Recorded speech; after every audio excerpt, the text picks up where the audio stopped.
Jake Morrison knew his dog better than most people knew their families. Buddy was a golden retriever with soft brown eyes and a tail that never stopped moving when he was happy. For 3 years, they had walked the same path through the Oregon woods behind Jake's small cabin every evening after dinner. Buddy always stayed close, sniffing at the same fallen logs and chasing the same squirrels up the same pine trees. That Tuesday evening started like any other. Jake grabbed his jacket and Buddy's leash, though he rarely needed to use it. The dog knew the routine and was already waiting by the door with his tongue hanging out and his tail wagging. They stepped out into the cool evening air where the smell of pine needles and damp earth filled their noses. But something was different this time. Instead of taking his usual route along the creek, Buddy pulled toward a part of the forest they had never explored before.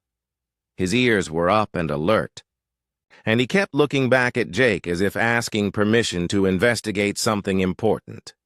Jake trusted his dog's instincts more than his own sometimes, so he followed. The deeper they went into the woods, the more excited Buddy became. But it was not the excited energy Jake was used to seeing when his dog found a new smell or heard a small animal moving in the bushes. This was different. Buddy was being careful and quiet, almost like he was trying to protect something instead of hunt it. They walked for almost 20 minutes through trees that grew thicker and taller with every step. The evening light was fading fast, and Jake was starting to think they should turn back when Buddy suddenly stopped. The dog's whole body went still except for his nose, which was working overtime to process whatever scent had caught his attention. Jake looked around, but saw nothing unusual. Just more trees, some fallen logs, and a small clearing ahead where the last bits of sunlight were filtering through the branches. But Buddy was staring at something specific. His tail was not wagging anymore, and his ears were pointed forward in the way they got when he was trying to figure out if something was dangerous or just interesting. Then Jake heard it. A sound so soft, he almost missed it over the normal forest. Noises of wind and settling branches. It was like a whisper, but not quite human. More musical than any voice he had ever heard, and filled with something that made his chest feel tight. Fear, maybe, or pain, or both. Buddy took a few slow steps forward, and Jake followed. They moved through the trees until they reached the edge of the clearing, and that was when Jake saw something that made him question everything he thought he knew about the world. There was a person sitting against a large fallen log, but person was not the right word. The being was shaped like a human with 2 arms and 2 legs and a head in the right place, but the similarities ended there. Her skin was pale blue like moonlight on water, and it seemed to glow softly in the dim forest light. Her hair was white, as fresh snow, and fell in waves around her shoulders. Her eyes were larger than human eyes and completely black, like looking into deep space on a clear night. She was wearing clothes that Jake could not identify. They looked like they might have been beautiful once, made from some kind of material that shifted colors when she moved. But now they were torn and dirty, stained with something dark that might have been blood, though it was more silver than red. The being looked up when she noticed Jake and Buddy approaching, and Jake saw fear flash across her face. She tried to stand, but fell back against the log with a soft cry of pain. Her breathing was quick and shallow, and Jake could see that she was hurt badly. But Buddy did something that surprised Jake completely. Instead of barking or running away or even staying close to Jake for protection, the dog walked straight up to the strange being and sat down next to her. He lowered his head and made a soft whining sound that Jake had only heard him make when he was trying to comfort someone who was sad or scared. The being looked at Buddy with those huge dark eyes and slowly, carefully, She reached out one delicate hand to touch the dog's fur. When her fingers made contact with Buddy's head, both of them seemed to relax. Buddy's tail gave a small wag, and the being's breathing became slower and more normal. She said something in a language Jake had never heard before. It sounded like music mixed with wind chimes. Beautiful, but completely foreign. She was looking at Jake now, and he could see intelligence in her eyes along with the fear and pain. She was trying to communicate something important, but he had no idea what it might be. Jake took a careful step closer, keeping his hands where she could see them and trying to look as non-threatening as possible. The being watched his every movement, but she did not try to move away. Buddy was still sitting next to her, and something about the dog's calm presence seemed to be helping her trust that Jake was not going to hurt her. When Jake was close enough to get a better look, he could see that her injuries were serious. There were cuts on her arms and legs, and the dark stains on her clothes were definitely blood, even if it was the wrong color. She needed medical attention, but Jake knew he could not take her to a hospital. No one would believe what they were seeing, and he had a feeling that would be dangerous for her. The being tried to stand again, and this time Jake reached out to help her. She hesitated for a moment, then took his hand. Her skin was warm and soft, but her fingers were longer than human fingers and ended in what looked like small claws that had been filed down smooth. With Jake supporting most of her weight and Buddy leading the way, they began the slow journey back through the forest toward Jake's cabin. The being leaned heavily on Jake's shoulder, and several times they had to stop so she could rest. But she never complained, and she never let go of his hand. By the time they reached the cabin, full darkness had fallen, and Jake's porch light was the only thing illuminating the forest around them. He helped the being up the steps and through his front door, with Buddy staying close to her side every step of the way. Jake's life had just changed forever, though he did not yet understand how completely. All he knew was that someone needed help, and he was going to provide it no matter how strange the circumstances might be. Jake helped the strange being to his couch and watched as she sank into the cushions with obvious relief. Buddy immediately jumped up beside her, which was something he was not usually allowed to do, but Jake did not have the heart to scold him. The dog seemed to understand that this was not a normal situation, and normal rules did not apply. The being's breathing was still labored, and Jake could see that some of her wounds were bleeding through her torn clothes. His military training kicked in automatically. He had been an army medic for 6 years before he became a park ranger, and hurt was hurt, no matter what species was doing the bleeding. He went to his bathroom and gathered his first aid supplies, then returned to find the being watching him, with those huge dark eyes. She said something in her musical language, and though he could not understand the words, her tone sounded like she was asking a question, maybe wondering what he was planning to do. Jake sat down carefully on the coffee table across from her and held up the first aid kit so she could see it. He opened it slowly and took out some antiseptic wipes, showing them to her before making gentle cleaning motions in the air. She watched his every movement, then looked down at her own injuries and back at him. After a moment, she nodded. Cleaning. Her wounds was like nothing Jake had ever experienced. Her blood was indeed silver blue, and it seemed to shimmer in the light.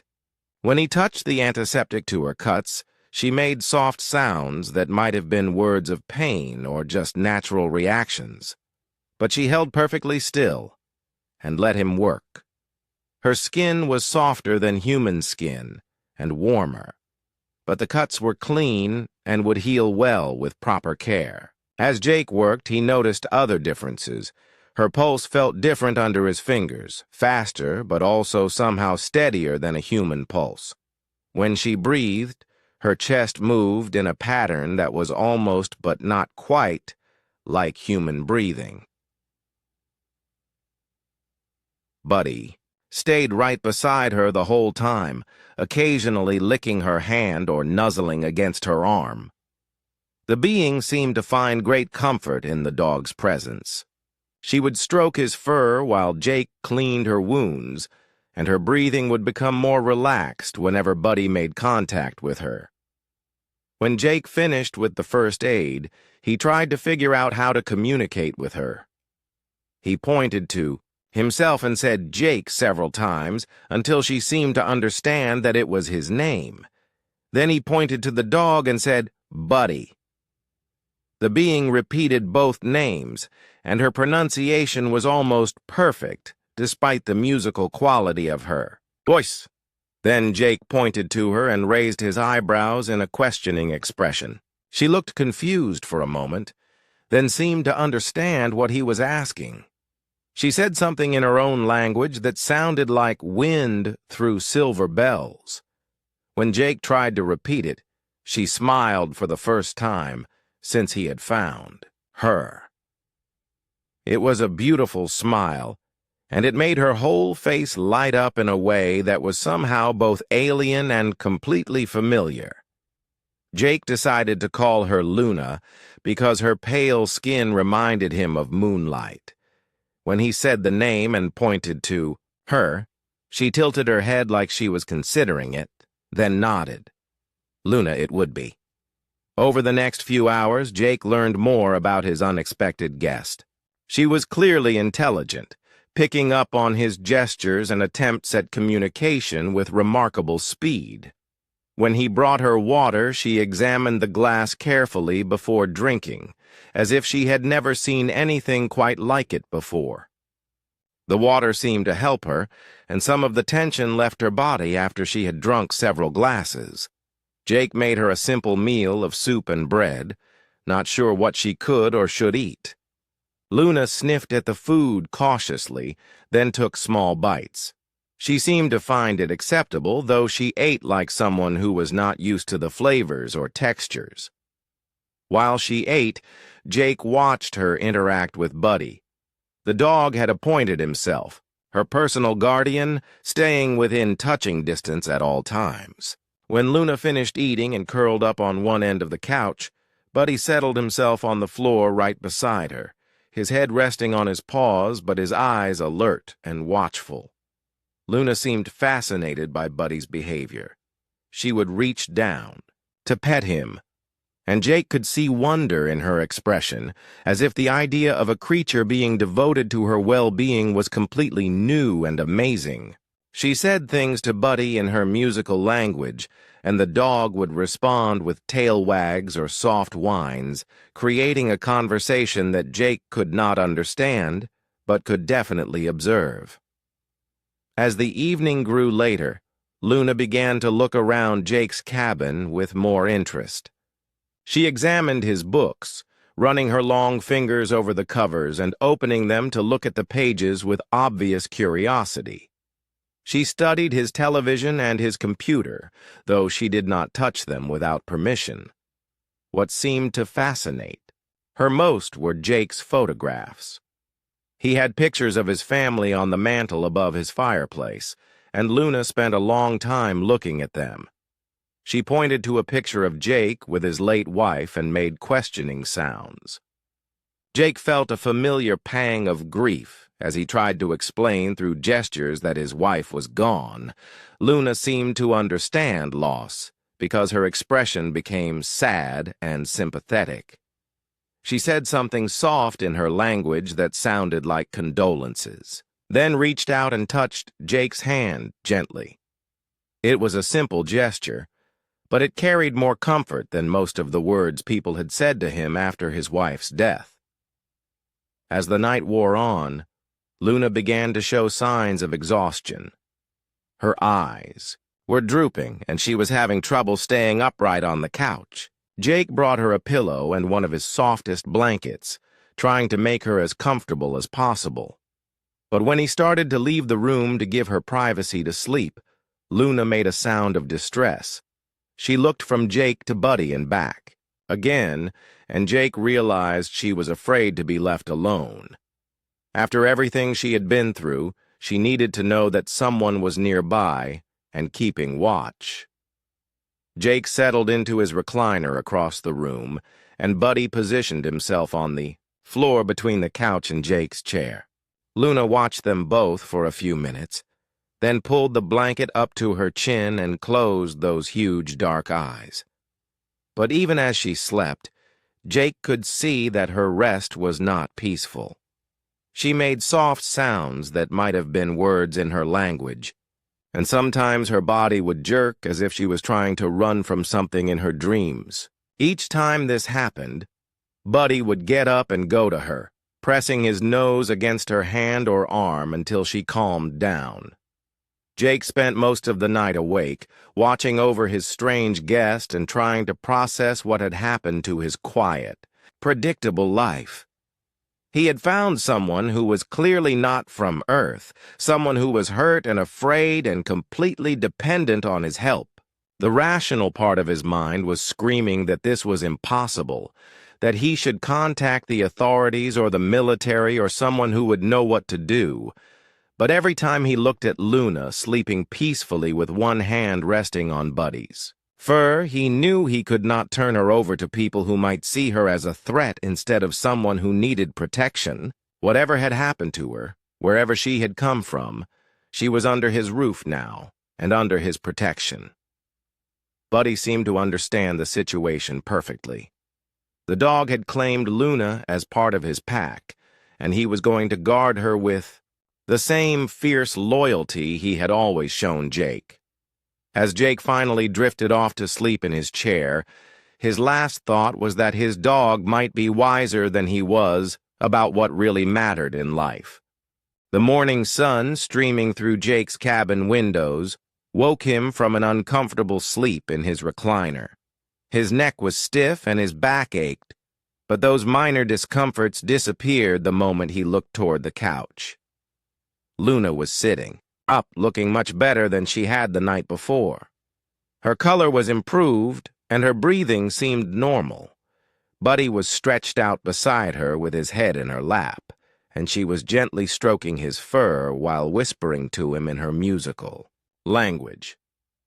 When Luna noticed Jake was awake, she smiled and said something that sounded like a greeting. Her voice was stronger today, and there was a brightness in her dark eyes that had been missing before. Jake smiled back and said good morning, then went to make coffee and figure out what to feed his unusual guest for breakfast. Over the next few days, Jake's cabin became a place unlike anywhere else on Earth. Luna was healing quickly, much faster than a human would have recovered from similar injuries. But more than that, she was learning.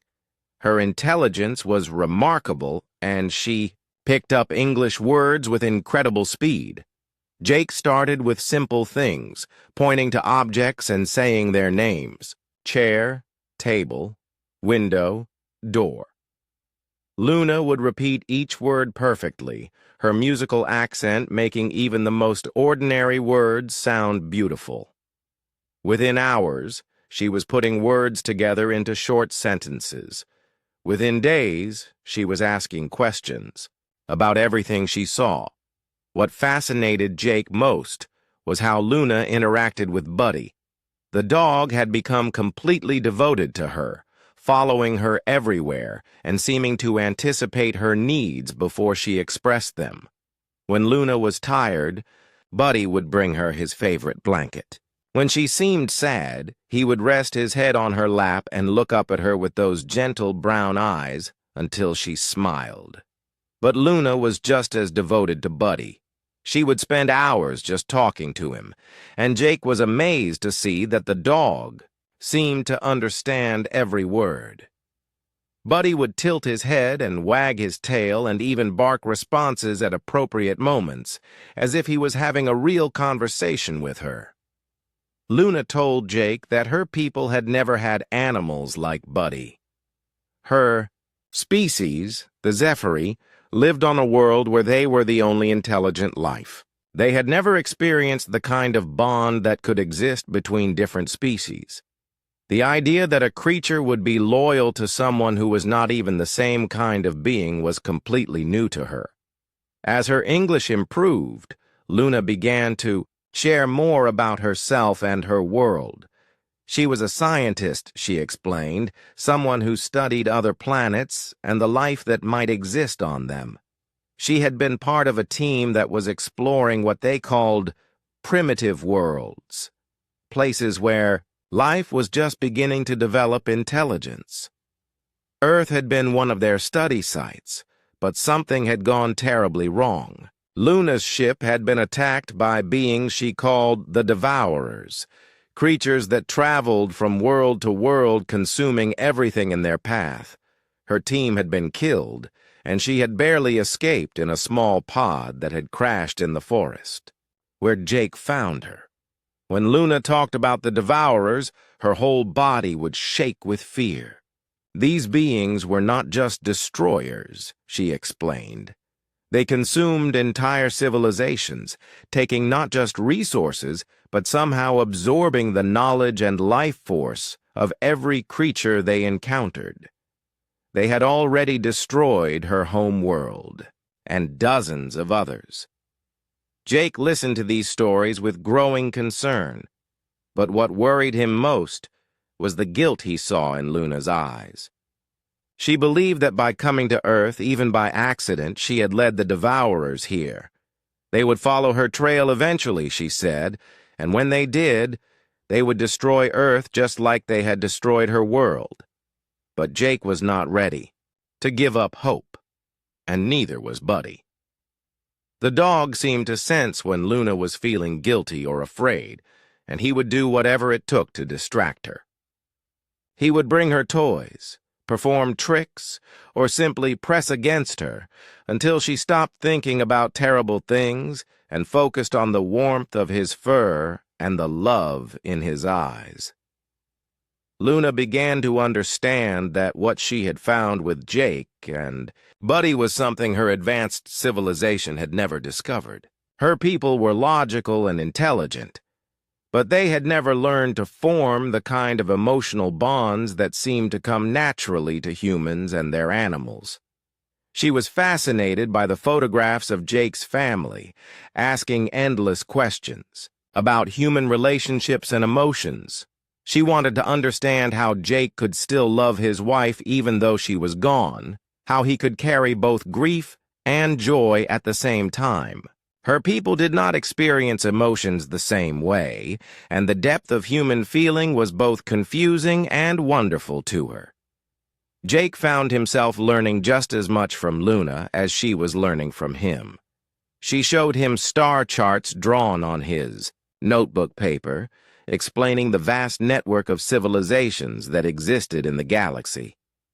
Earth was just one small world among thousands, she told him, but it was unique in ways that even the most advanced species had never achieved. The bond between humans and animals was something that existed nowhere else in the known galaxy. Other species had pets or working animals, but nothing like the deep emotional connection that Jake shared with Buddy.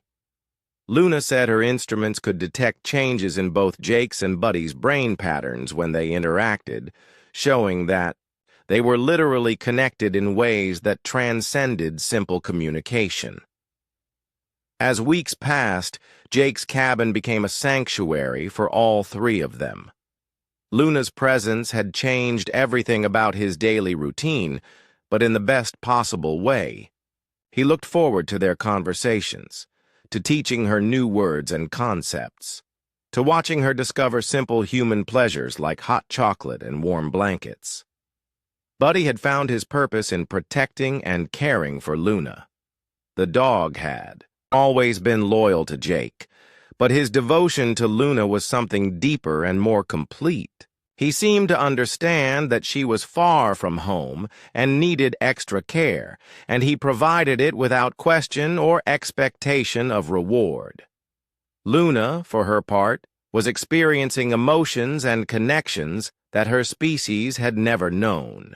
She told Jake that being around him and Buddy was literally changing her brain, creating new neural pathways that allowed her to feel things she had never felt before. Love, loyalty, the simple joy of belonging somewhere. These were human concepts that were becoming part of who she was. One evening, as they sat by the fireplace with Buddy stretched out between them, Luna tried to explain what she had learned about humanity. Other species in the galaxy were more advanced in technology, she said, or more numerous or more powerful, but none of them had what humans possessed. Humans could love beings who were completely different from them. They could sacrifice their own comfort and safety for creatures who could never repay them. They could form families that had nothing to do with blood or species, based purely on choice and affection. The Devourers could consume knowledge and resources and even life force, Luna explained, but they could never consume or understand the bonds that connected Jake to Buddy, or that we're now connecting all three of them together. That might be humanity's greatest strength, she said, and their best hope for survival when the Devourers inevitably arrived. Jake looked at Luna, then at Buddy, and realized that his quiet life as a park ranger had become something much larger and more important. He was no longer just a man living alone in the woods with his dog. He was part of something new, a family that crossed the boundaries of species and worlds. Outside, the forest was quiet and peaceful, but Jake knew that peace would not last forever. Somewhere among the stars, the Devourers were searching, and, eventually, they would find Earth. When that happened, humanity would need every advantage they could find. The bond between a man, his dog, and an alien scientist might seem like a small thing compared to the vast technologies and terrible powers that existed in the galaxy. But Jake was beginning to understand that sometimes the smallest things were actually the most powerful of all. The peaceful routine of Jake's cabin was shattered on a cold October morning when Luna's damaged communication device suddenly crackled to life. She had been working on repairing it for weeks, using parts from Jake's old electronics and tools from his workshop. Jake had helped her as much as he could, though most of the technology was far beyond his understanding. Luna had told him the device would let her contact other survivors of her people, if any existed. She hoped to find others who had escaped the Devourers and warn them about Earth's location. But when the device finally worked, the signals it picked up filled Luna with terror instead of hope. She went completely still as strange sounds filled the cabin. Musical tones that meant nothing to Jake, but clearly meant everything to Luna. Her face went pale, paler than her usual moonlight complexion, and her hands began to shake. Buddy immediately sensed her distress and pressed against her side, whining softly. When the transmission ended, Luna looked at Jake with eyes full of fear and guilt. The Devourers had found Earth, she told him in a voice barely above a whisper. Their scout ships were already in the outer parts of the solar system, studying human civilization and preparing for invasion. Jake felt his blood turn cold, but he forced himself to stay calm. His military training had taught him that panic helped no one in a crisis. He asked Luna how much time they had, and her answer made his heart sink. Days, maybe weeks at most. The Devourers moved quickly once they decided to attack. Luna broke down completely then, tears streaming down her face as she blamed herself for bringing destruction to Earth. She had led them here, she said, by coming to this world. Even by accident, she had marked it for death. Everyone who would die in the coming invasion would die because of her. But Jake was not ready to accept that fate. and neither was Buddy. The dog positioned himself squarely in front of Luna, looking up at her with those steady brown eyes that seemed to say everything would be all right. Jake knelt beside them both and took Luna's hands in his. He told her that she had not chosen to crash on Earth, and she had not chosen to be found by him and Buddy. But she could choose what to do now that she was here.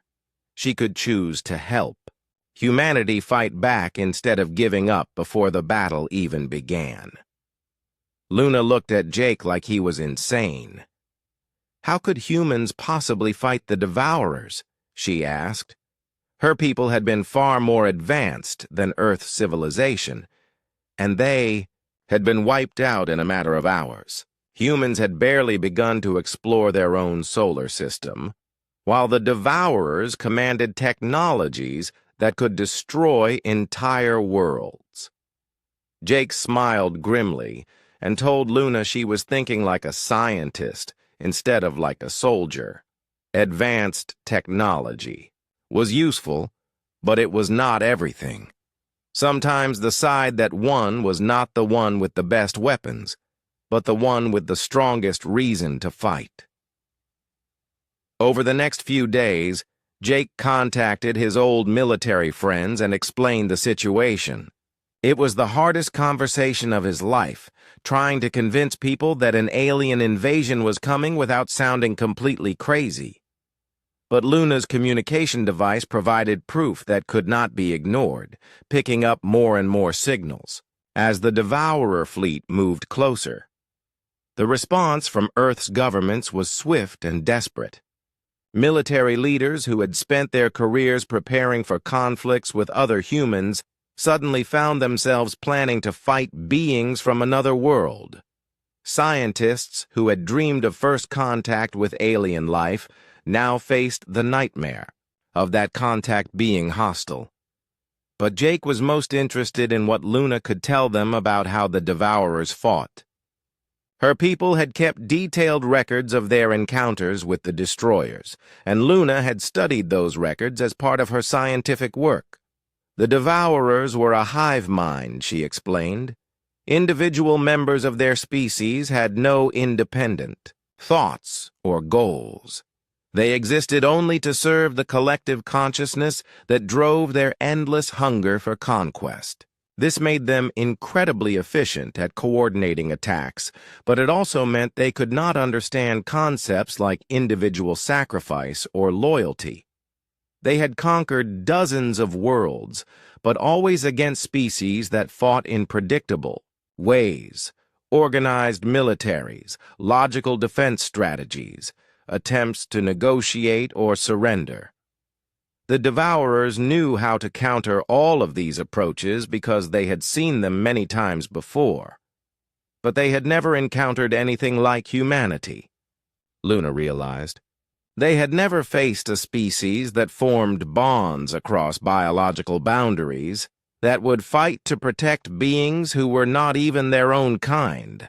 They certainly had never dealt with the kind of partnership that existed between humans and animals. Jake began to see the outline of a strategy that might work. It would be desperate and dangerous, and it would require humanity to do what they did best, form connections, and protect those who could not protect themselves. But it just might catch the Devourers off guard. He reached out to animal rescue organizations, police K-9 units, military working dog programs, and anyone else who understood the bond between humans and animals. If Luna was right about the Devourers never encountering interspecies cooperation, then humanity's closest allies might be their secret weapon. Luna threw herself into the preparations with fierce determination. Her guilt over leading the Devourers to Earth had transformed into resolve to help defend her new home. Because that was what Earth had become, she told Jake one evening as they worked on modifying human technology with her knowledge of Devourer weaknesses. Jake's cabin had become an unofficial command center for the most unusual military operation in human history. Luna used her scientific knowledge to help Earth's best minds understand Devourer technology and tactics. Jake coordinated with his military contacts to spread that knowledge to defense forces around the world.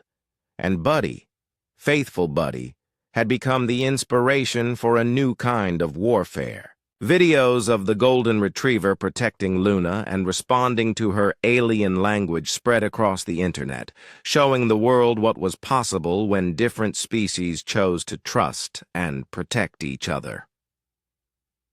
The night before the Devourer fleet was expected to arrive, Jake found Luna sitting on the cabin's front porch with Buddy's head in her lap. She was looking up at the stars, and for the first time since her communication device had brought the terrible news, she seemed at peace. She told Jake that she had learned something during her time on Earth that her advanced civilization had never discovered. Love was not a weakness or a primitive emotion that intelligent beings should outgrow. It was the strongest force in the universe, stronger than any technology or weapon, because it gave beings something worth fighting for. War. Devourers consumed worlds and civilizations, but they could never consume the bonds that connected one being to another. They could destroy bodies and buildings and even entire planets, but they could not destroy the choice to care about someone else more than yourself. Jake sat down beside Luna and Buddy, looking up at the same stars that would soon bring either salvation or destruction to Earth. Tomorrow would bring the greatest test humanity had ever faced, but tonight he was exactly where he belonged. He was with his family, the strange little family that had formed around a man, his dog, and an alien who had taught them both what it really meant to love without limits. Buddy stirred in Luna's lap and looked up at both of them with those wise, brown eyes. His tail gave a small wag, as if he was trying to tell them that everything would work out fine. Jake hoped the dog was right, because tomorrow they would find out if the bond between three unlikely friends was strong enough to save a world. The Devourer invasion began exactly as Luna had predicted. Their massive ships appeared in Earth's skies like dark storms, blotting out the sun over major cities around the world. The first attacks were surgical and devastating, targeting military bases and communication centers with weapons that turned matter into energy in seconds. But the Devourers had never encountered anything like humanity's response. Instead of the panic and chaos they expected, they found organized resistance at every level. Families worked together to evacuate their neighborhoods. Strangers helped each other reach safety. And everywhere, humans and animals fought side by side in ways the invaders had never seen before. Jake found himself in the middle of a battle unlike anything from his military training. He and Luna had joined a resistance cell operating out of the national forest, using the wilderness terrain Jake knew better than anyone. But this was not a human army facing alien invaders. This was something entirely new. Police dogs and their handlers worked with search and rescue teams to find and evacuate civilians from destroyed areas. Military working dogs detected Devourer scouts with their superior senses, giving human soldiers advance warning of attacks. Horses carried supplies and wounded people through terrain where vehicles could not go. Even pets had become part of the fight. House cats used their natural stealth to spy on Devourer positions. Birds carried messages between isolated groups of survivors. Dogs like Buddy seemed to understand that this was bigger than protecting just their own families, and they extended their loyalty to anyone who needed help. The Devourers tried to adapt their tactics, but they kept running into the same problem. Their hive mind could process vast amounts of information and coordinate complex military operations, but they could not understand why humans would risk their lives for creatures that were not even their own species. Luna had become the key to understanding how to hurt the invaders. Her knowledge of their technology, combined with human ingenuity and the fierce protective instincts that drove people to fight for their animal companions, led to breakthroughs that neither species could have achieved alone. She discovered that the devourer hive mind had a critical weakness. It could process logical responses and predictable behaviors, but it became confused and inefficient when faced with actions that seemed to make no sense from a survival perspective. A human soldier throwing himself in front of enemy fire to protect. A wounded dog registered as an error in the hive mind's calculations. A search and rescue team risking their lives to save a trapped cat created processing delays as the collective consciousness tried to understand the tactical purpose of such actions. These moments of confusion were brief, but they were enough. Human resistance fighters learned to coordinate their attacks with displays of interspecies loyalty, using the devourer's inability to understand love as a tactical advantage. Jake, Luna, and Buddy found themselves at the center of the most important battle of the war. A devourer command ship had landed in the forest near Jake's cabin, and the resistance needed to destroy it before it could coordinate the final assault on Earth's remaining population centers. The mission should have been impossible. The command ship was protected by energy shields that could stop any weapon humanity possessed. It was defended by warrior drones that moved faster than human reflexes could follow. And it was commanded by a node of the hive mind that could anticipate and counter any logical military strategy. But Luna had a plan that was anything but logical. She would approach the ship openly, presenting herself as a valuable prisoner. The devourers would want to capture her alive to extract information about other potential survivors of her species. Once she was inside their defenses, she could disable the shields from within.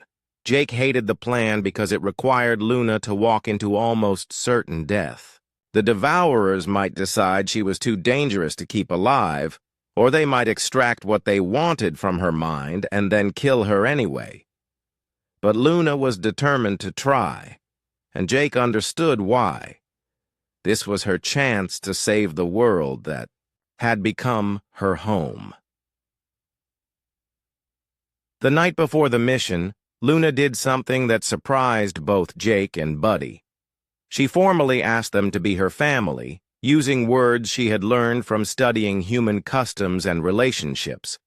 She had no blood relatives left alive, she said, but she wanted Jake and Buddy to know they were the most important beings in her life. Jake felt tears in his eyes as he accepted, and Buddy sealed the adoption by climbing into Luna's lap and licking her face until she laughed. They were an impossible family, but they were real, and they would face whatever came next together. The mission began at dawn. Luna walked across the clearing toward the Devourer command ship with her hands visible and empty.